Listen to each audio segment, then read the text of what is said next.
Friday, and I didn't tell John Bednar about it.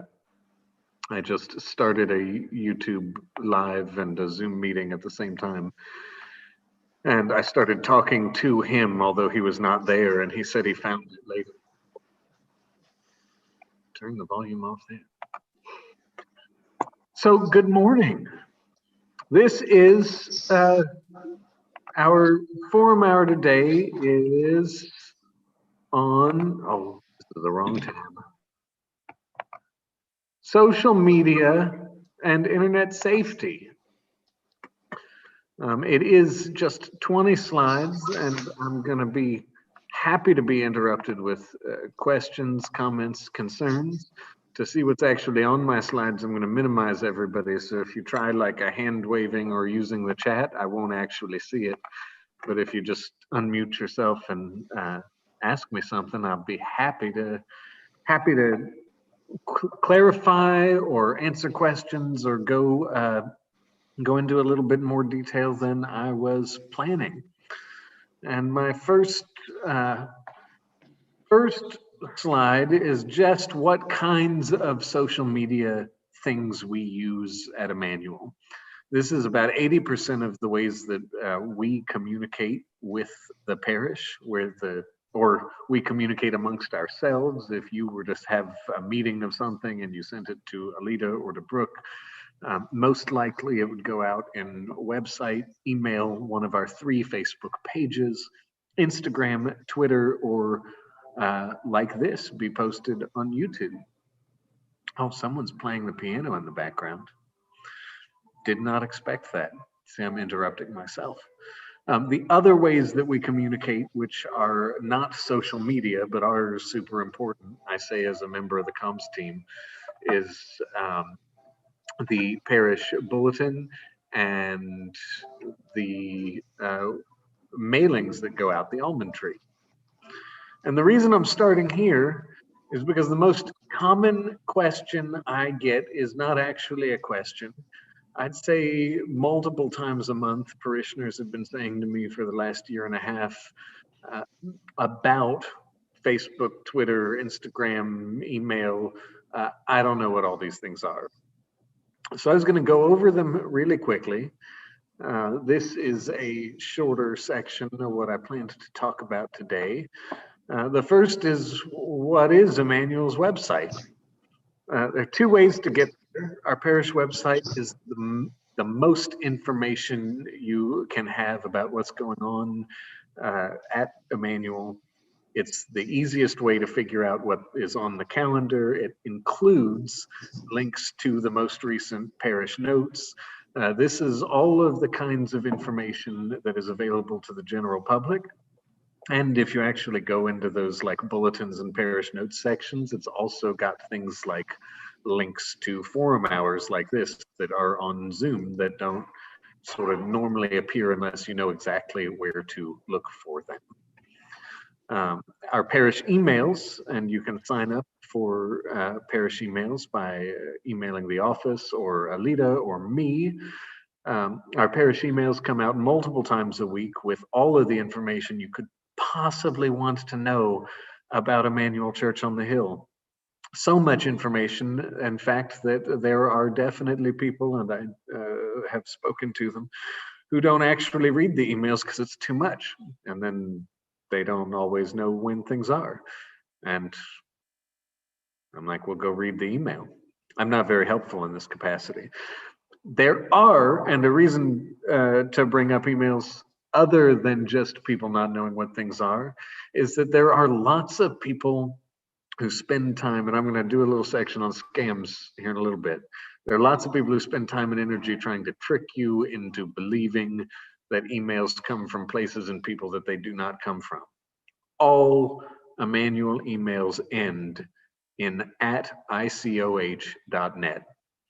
Since I started in my official capacity in July, I've received at least 24 emails from Randy Alexander, my boss, the rector, that came from fake email accounts that were asking me for money. Emails, subject lines like, hey, I have an emergency, can't talk on the phone. And then the body of the email is like, Reverend Sam, I'm in a meeting right now and can't talk, but we need such and such money in the form of gift cards from Target. Can you make this happen for?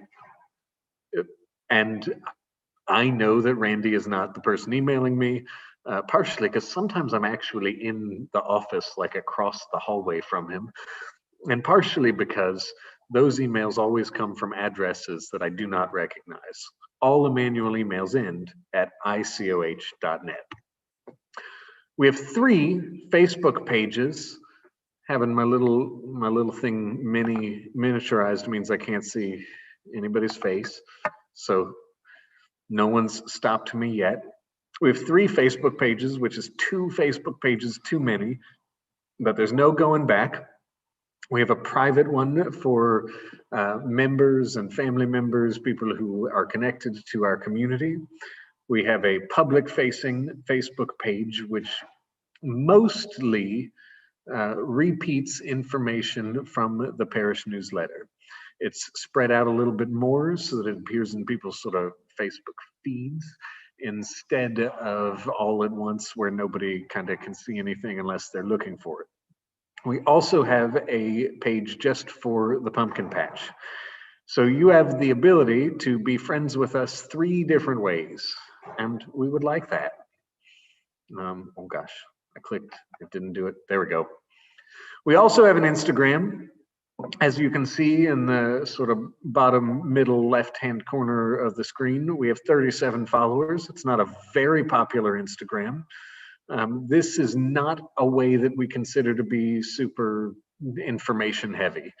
If you were to follow us on Instagram and bring us up to 38 followers, we would not, you would not be able to use that as your only means of knowing what's happening.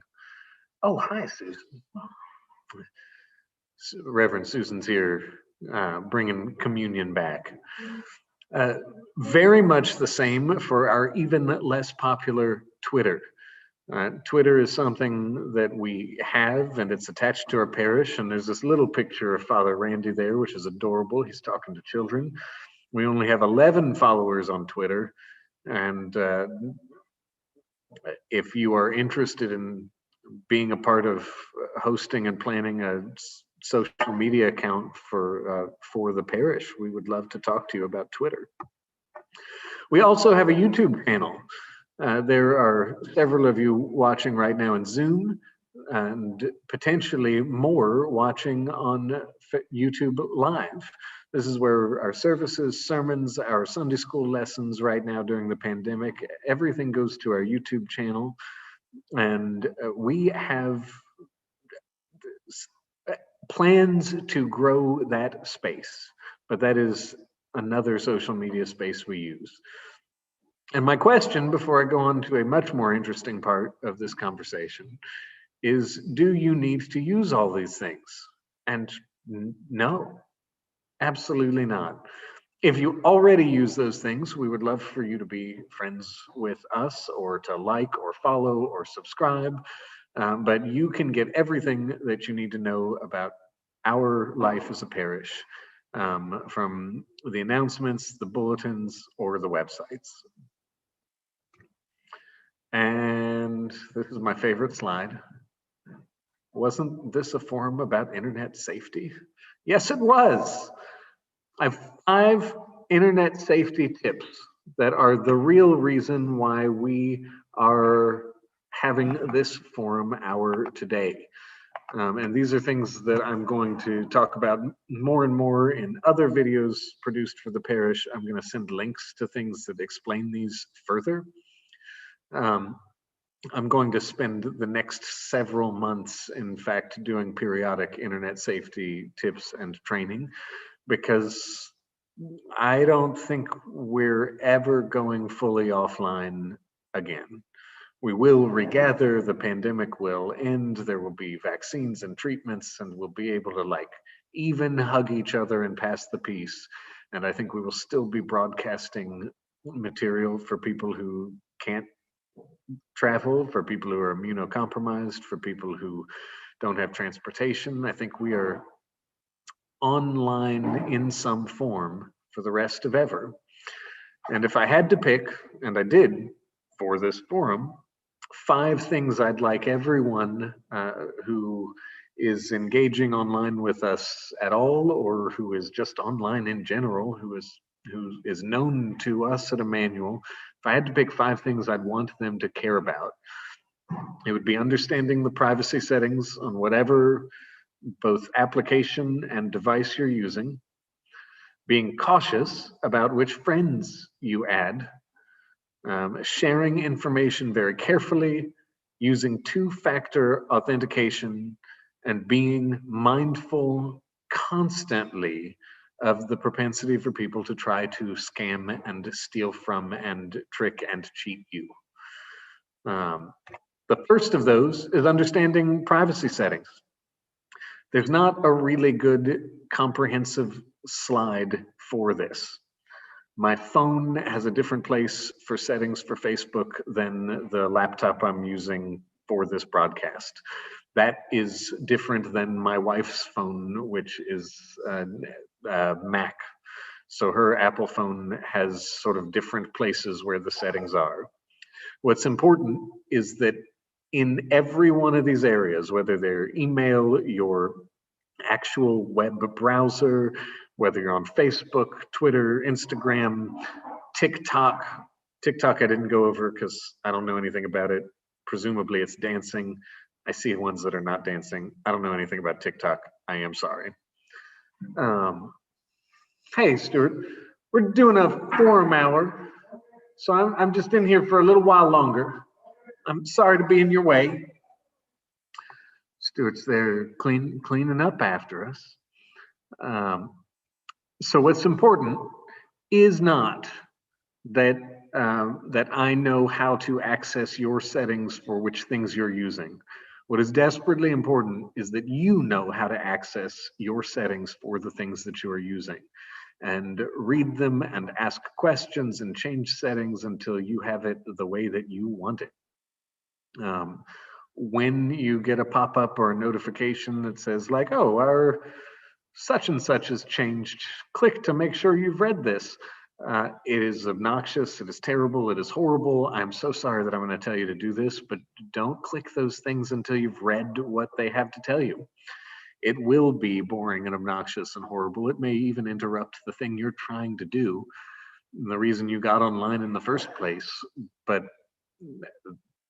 they put the things out there, and then if something goes wrong for you, they say, well, they clicked the thing. So making sure you actually read the settings and privacy material that they provide you is the best defense you have.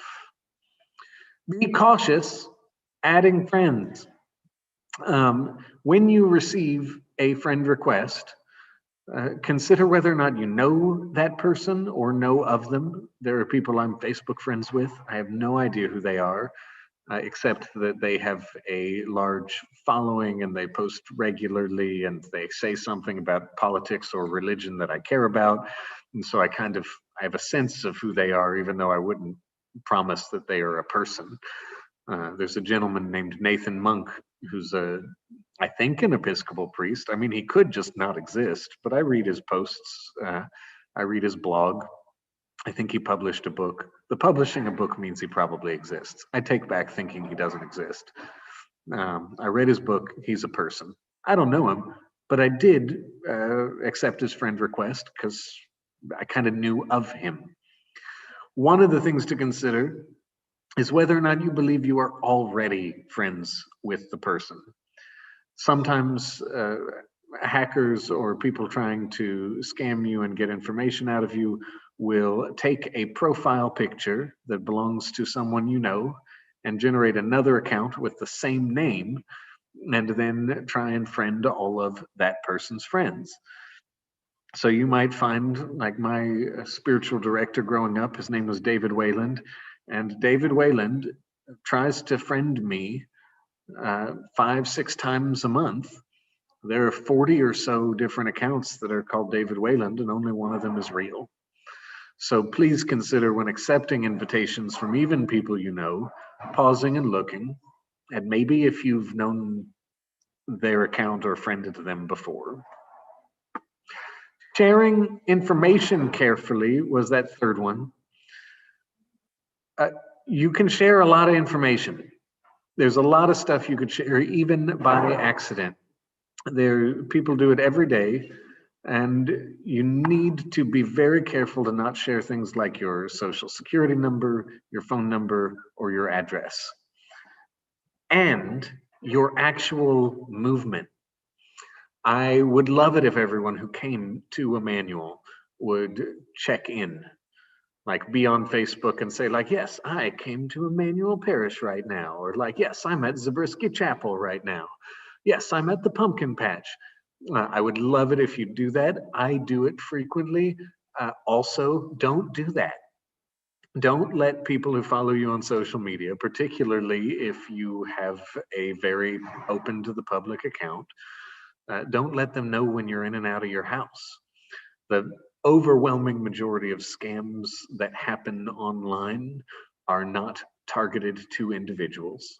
Most of them, an email went out to 200,000 individuals, and maybe a few people reply, and now you're kind of hooked. But it's still possible that someone tries to gather information about you specifically, and things like, I'm in Bermuda right now, give away that your house is there unattended and able to be robbed. It's much better to post a week later, this was me last week in Bermuda. Also, I don't know why you didn't take me to Bermuda, but that's fine. Sharing information carefully doesn't have to do with just what you choose to post. I used this screenshot. I was going to edit out the top bar, but I realized that I'd left this indication that one of my bookmarks is pirate weapons. I have on my bookmarks bar, just on my desktop at home, a website about the history and language of pirate and privateer weapons in the 17th and 18th centuries, which is research for my unfinished novel about airships and sky pirates. Now, that's not particularly embarrassing because it's a very cool idea and it's going to be a very cool novel. But it could have been very embarrassing. If I had some private tab open, or like some senators in the last 5-6 years, a inappropriate tab open, people could potentially see something that I didn't mean to share. And so when we talk about sharing information carefully, that has to do both with what you choose, so like not your social security or number or phone number, and you proofing what you share with people for accidental information. My fourth thing was two-factor authentication. You have this option with virtually everything that you do online. And you will find that when you do the first thing, the looking at your own settings. Two-factor authentication is usually a cell phone number, but it is always a second piece of information that is required if someone is logging in for a new place. So if you get a new cell phone, but same number, if you get a new laptop, if you log on from a friend's computer or iPad, there should be a second thing other than your password that you are required to know and input before it will let you into that social media account from the new device. The reason for that is that someone might guess your password. So if I know, and I do because I'm on it right now, I know Randy's password for this Zoom account.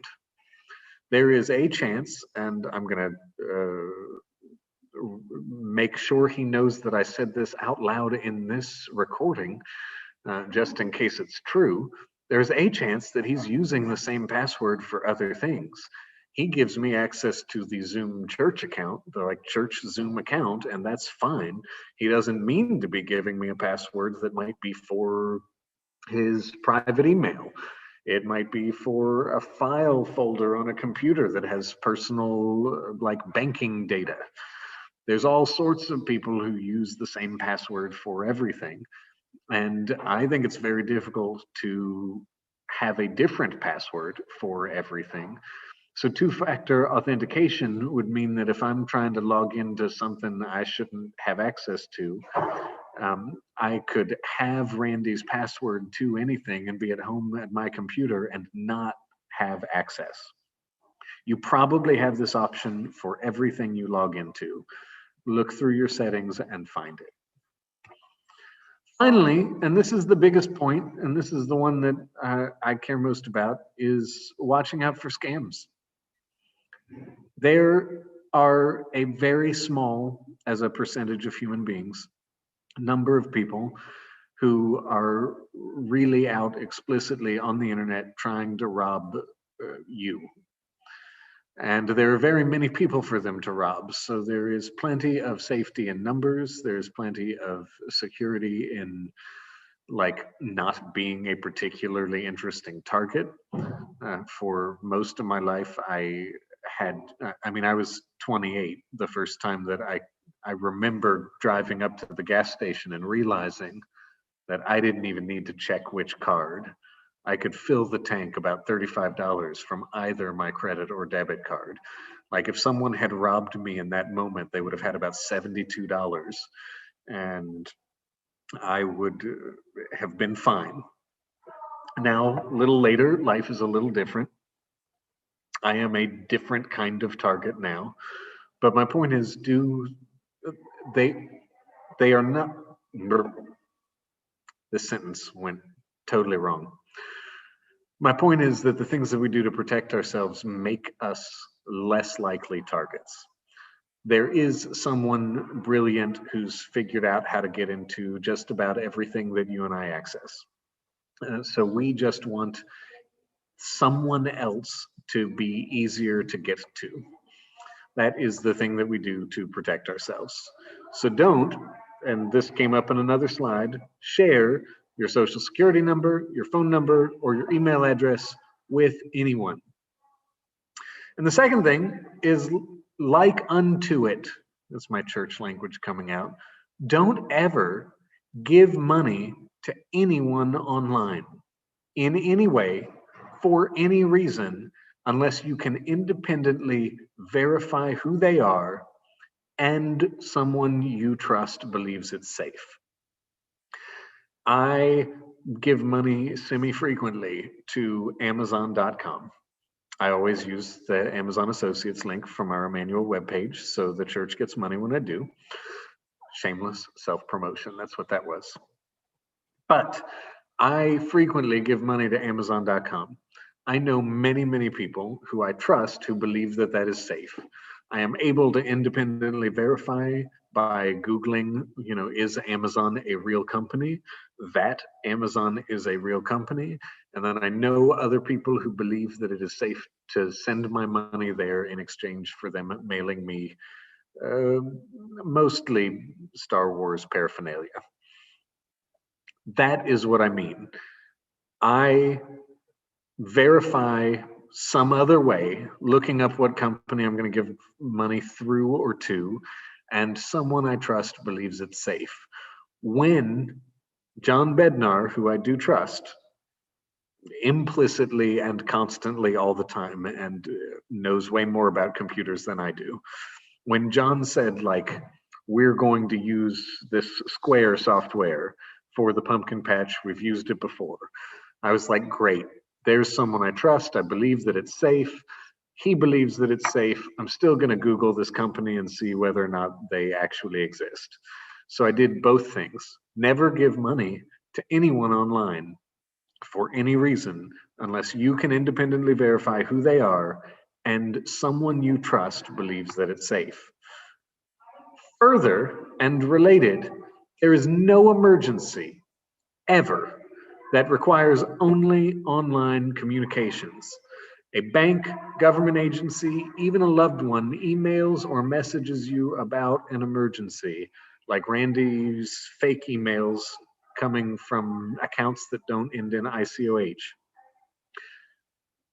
Easy to verify by calling them back. I am, I don't know, proud? Maybe proud. I'm going to say proud. I am proudly the victim of 2 attempted identity thievery moments in this calendar year. The first was in February, where someone tried to steal my cell phone number, change my address for my cell phone account, and buy a lot of things with the credit card that was registered to my Verizon phone.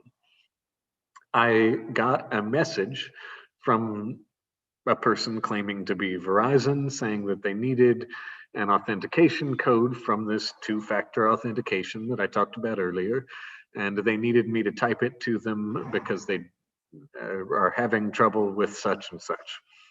All I did was ignore their message and call Verizon and ask Verizon if someone was trying to contact me. And they said, Mr. Sheridan, we see you are trying to change your address and register another phone to your device. And it's like, that's not me. There is no government agency that will contact you just by email. You can call that government agency's office. There is no bank that will email you that doesn't accept phone calls. Do not believe that you are in an emergency because you see information online in a message or email that says there is an emergency. And like that, don't share authentication codes, passwords, any sorts of authentication question answers. Don't share those kinds of things with anyone who asks online or with anyone who calls you and asks. There is no reason for, oh my gosh, Wachovia does not exist. There's no reason for Wells Fargo to ask you the password to your bank account. They can get into your bank account without your password. Same for Microsoft, same for Google. There's no reason for anyone to ask your password except for them trying to get into your things. If that is, my mother gave me her password to get into something so that I could help her with a problem last week, like, sure, she shared that with me. But she initiated contact with me and knows that I am her son. These were my social media and internet safety tips. I'm going to stop sharing screen in a moment. I'm also going to stop YouTube Live. If you are watching on YouTube and have any questions, I hope you email me. If you email me asking for money or passwords, I will ignore you and possibly report you to Microsoft. That was a joke, but everyone's muted, so I'm just going to assume that everybody was laughing really loudly. And I'm going to stop sharing and stop recording.